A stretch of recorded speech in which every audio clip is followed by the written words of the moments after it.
gun, shoot me now. Now this might have been considered, to be foolhardy, but what I'm saying is that those people had reached a point in terms of their own decision, to make a difference, that they were prepared to pay whatever sacrifice. And I'm saying, for the benefit of all of us, if today we are lacking in that courage to stand up for what we believe in, courage to pay whatever sacrifice is necessary, then do not blame our ancestors. The fault, dear Brutus, lies not in our ancestors, but in ourselves. Remember that, young people.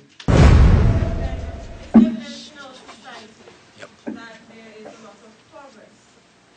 And I think that this progress is due in part to influence from other cultures.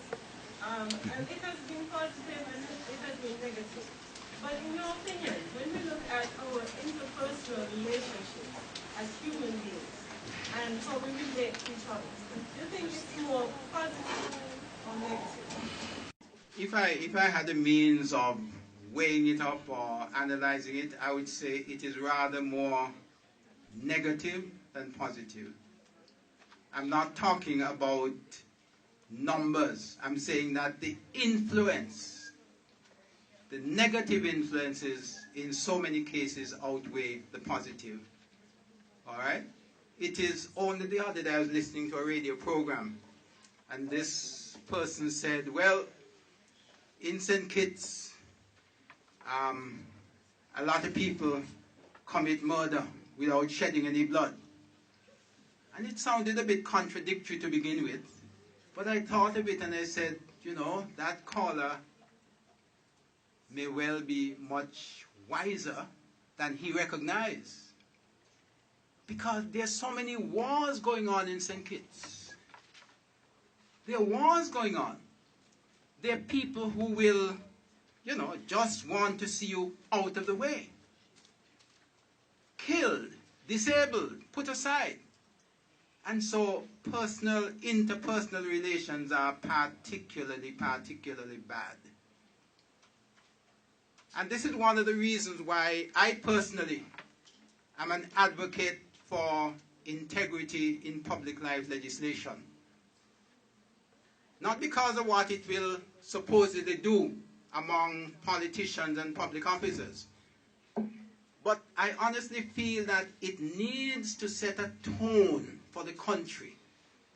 For the country to declare that, listen, integrity, honesty, fairness, decency, this is what we stand for in this, the 21st century.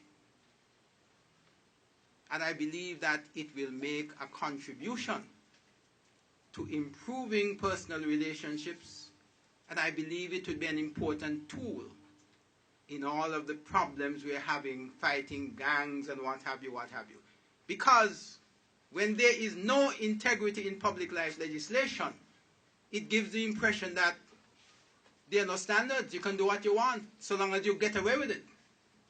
And I've made the call already, and I'm making it again, that the time is right for us to have integrity in public life legislation.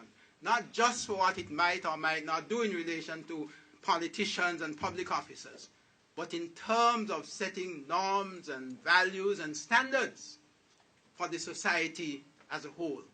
For us to declare now, listen, integrity matters for us as a people. All of us need to act with integrity and with honesty and with decency and with fairness. So I think that will be an important weapon in fighting so many of the negatives which tend to, I'm not saying that the majority of us as people are lacking in integrity. I'm not saying that.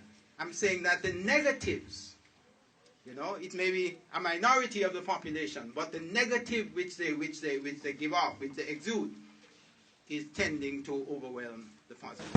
Is it in your belief that the syllabus should be changed in order to integrate more history about our own nation, other than the history of other people and people far away and such and such. I would like to think that even while it is taking time to introduce it formally into the curriculum, into the school syllabuses, and so on and so on and so on, that opportunities like this can be utilized. I would like to think that the radio and television.